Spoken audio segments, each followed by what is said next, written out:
Now, a new survey released shows how distrustful Americans are when it comes to the fundamental concepts accepted in science. Now, researchers asked 1,012 adults, 18 and up, to rate their confidence in several statements about science and medicine. The results, which range from completely or strongly confident, somewhat confident, or not at all confident, is not particularly encouraging. And I want to go over a couple of those right now. So, the most broadly on this chart, the most broadly accepted scientific statement was that smoking causes cancer, with an overwhelming majority of people strongly agreeing with the statement. 82% are strongly confident, 12% somewhat, and 4% are probably paid by big tobacco. That is to say, they were not at all confident that smoking causes cancer. Now, 69% of respondents are pretty confident that DNA is a thing and that it makes us who we are. 22% of people say that they sort of trust in that. 65% of people are fairly confident that overuse of antibiotics are creating resistant bacteria, which I think is kind of ironic, but I want to get to that in a moment. I'm just skipping through some of the more important ones, guys. 54% of Americans strongly believe that the universe is so complex that there must be a creator God. Okay? 18% are somewhat confident of that. All right. So now we sort of get into the more egregiously stupid answers. Climate change. 33%, or about 1/3 of Americans, are very confident about the anthropogenic climate change model. 28% are somewhat confident of it, and 37% are not at all confident that it's the case. No, climate change doesn't exist. Or climate change exists, but human beings are not causing it whatsoever, or not contributing to it whatsoever. Now let's compare that with over 97% of scientists who are actually all very confident. They're on the very confident end of the spectrum. Now, 31% of Americans are very confident that in the theory that humans evolved through a process of natural selection. 24% are somewhat confident, and 42% of Americans say no way.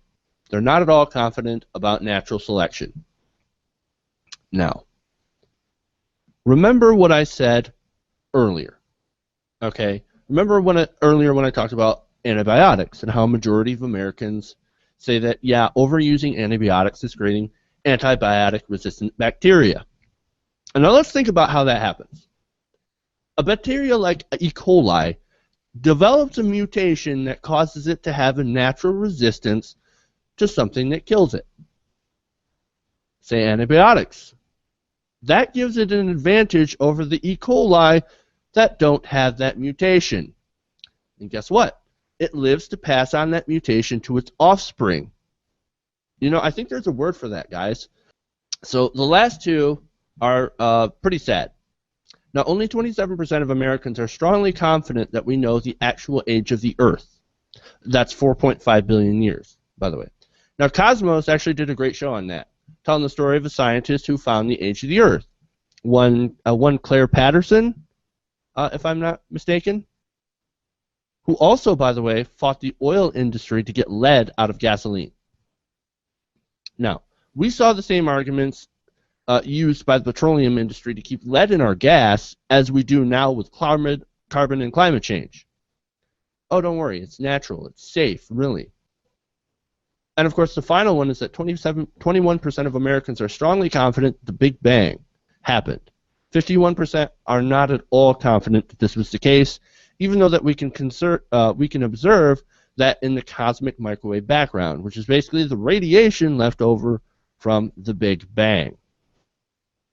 So, with that said, I just want to say that what do you guys think about this? Are you depressed or what?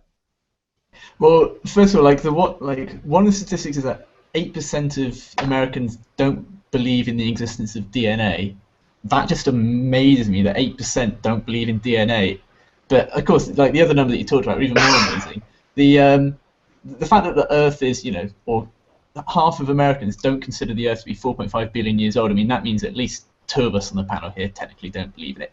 But if you don't believe that it's 4.5 billion years, then you have to believe that it's either kind of 6,000 or there's some other like religious view where it can be about 100,000 years old, which is just nonsense. And again, with the universe beginning 13.8 billion years ago with a Big Bang, like you can't deny that it didn't start 13.8 billion years ago. Whether it started with a Big Bang or not, you will find physicists who will maybe make some argument about the cause of the Big Bang and whether or not it's technically a Big Bang, and that's just the name that we've associated to it. So I can understand maybe some more intelligent people making that argument, but for the most part, I imagine people answering this survey are thinking, no, it wasn't a Big Bang. God just clicked his fingers and everything happened. Well, it was within 7 days, but he created the universe on the first day or whatever. It's just, I mean, luckily I'm English, so I don't have to be ashamed of these numbers. I'm sure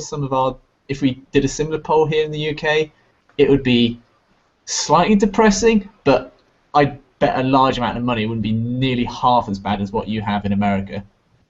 Smoking causes cancer? What? I think you're late to the party there, sir. I just want to get that out there. But the people who argue about the age of the Earth, like, they don't concern me if they're arguing from the right point of view, because we, like, anybody who's watched like science shows or read any science textbooks knows the age of the Earth changes. So I know that the people who are saying that, and I don't mean it changes, but we get more accurate. Like sometimes we say 4.2, and then it comes to 4.5. In like 10 years, it's not a stretch to say it would be like 4.6 billion years ago. But like, I would like to see some kind of breakdown of people who say it's, you know, actually 10,000 years as opposed to the smart rejection of that. As far as the evolution thing, like there are the believing in how diseases adapt to antibiotics, but not believing in evolution. I think Jordan explained this, that there's a lot of Christians that believe in evolution for everything else except for humans. Right, and I would actually like for him to like explain a little more of that. Yeah, sure, absolutely. But before I explain myself here, I want to address some of the things that Stephen said. As I said, I am not necessarily discouraged or depressed by these findings, particularly because we actually beat the European Union in some of these science questions. I believe it was 25% of Americans don't know that the Earth revolves around the sun, which was a better percentage than the European Union.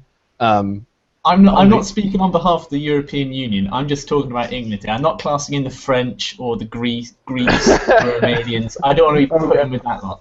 Okay. Well, and I do, and to keep it more relevant, since we're kind of talking evolution, the EU did beat us on the evolution question, but not by that much. Only 66% of people, or no, I'm sorry, 70% of people in the EU believed in evolution. So Europe still beat America, which is to be expected whenever it comes to a Europe number one. But anyway, you didn't beat us by that much, so you should be depressed. Okay, so there's that, and I'll continue to go where I wanted to go, and then I'll answer Sean's question if we've got time. The main reason I'm not disappointed by these numbers is because I think they show us, they inspire me, they motivate me, but they don't depress me. And what I mean by that is they show us how just stinking important science is. Why we need to continue to be motivated to put this in our curriculum and place an emphasis on it and actually teach science and teach methodology and teach people how to think rather than forcing kids to memorize things for standardized tests. So anyway, where I'm going with all this is look at the things people really believe. Smoking causes cancer. Mental illness is something that affects the brain. And then look at the things that they have a hard time believing. The universe began 13.8 billion years ago. The Earth is 4.5 billion years old.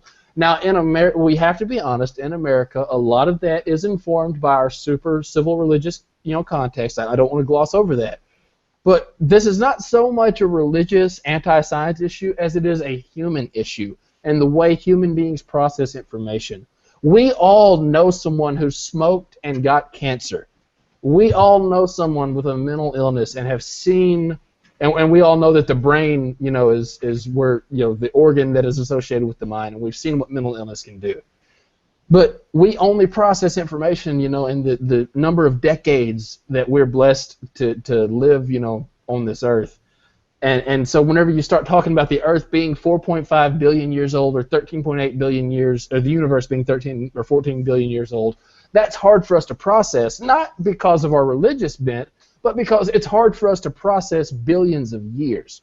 And so this is why science is important, all religious angles aside, just because science is the way that human beings understand things bigger than themselves.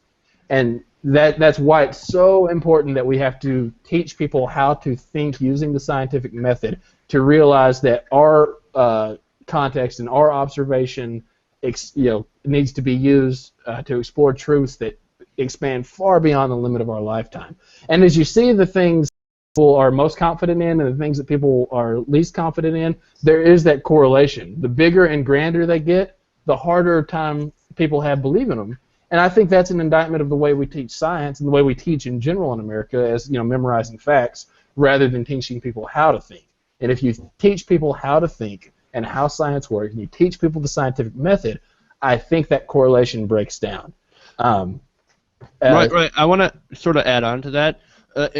You're absolutely right. It's one of those things where, like, human beings, definitely, we're not designed to process long-term threats.